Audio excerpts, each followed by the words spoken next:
Bizden oluşan bir şey yapar, sana bir şey yapar. 949. yıl dönümü Yunuslar Enstitüsü'nde bu organizasyonda yerini aldı. Zaferler, Malazgirt, Nibolu, 30 Akıncılar desem, kimden ses gelir? Hatırlayan var mı o şiiri? O şiiri sizlerle paylaşmak istiyorum. Rüzgar bana müsaade ederse. Bu arada değerli dostlarımız, Ahmet Yesevi, onun çıraklığının türbeleri var köyümüzde, kaşık ustalarının. Bu tarihten bu yana devam eder.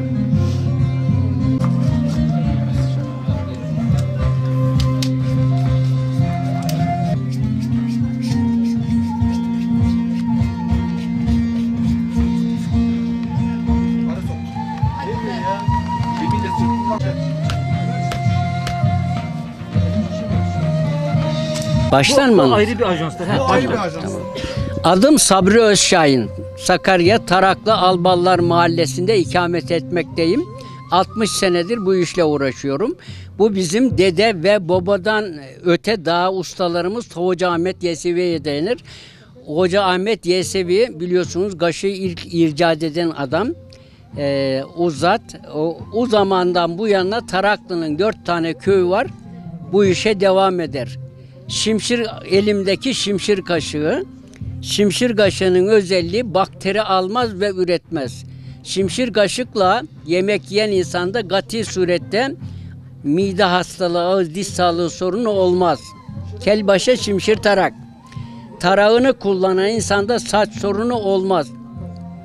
Başında elektriklenme, kepekleme, migren ağrısı olmaz bu tarakları kullanan insanda. Şu anda ben 2 aydır İngiltere'ye çalışıyorum. Yemek yeme üzerine. İstanbul'a falan yetiştiremiyorum. Yemek yeme kaşığını herkes yapamaz. Bir atasözü daha var. Herkes kaşık yapar, sapını ortasına getiremez. Bunun anlamı da herkesin kaşığıyla yemek yenmez demektir. Ne kadar süredir bu işi yapıyorsun? 60 senedir bu işi yapıyorum. Kaç yaşındasın? 73 yaşındayım. Şu anda artık makinelerimiz var, fabrikalarımız var. Elde yapan azaldı. Şimdi bu kaşık elde yapımı. Bak, şu da makinede. Bunun farkını görebilirsiniz. Yani bunu insan eline aldığı zaman fark eder.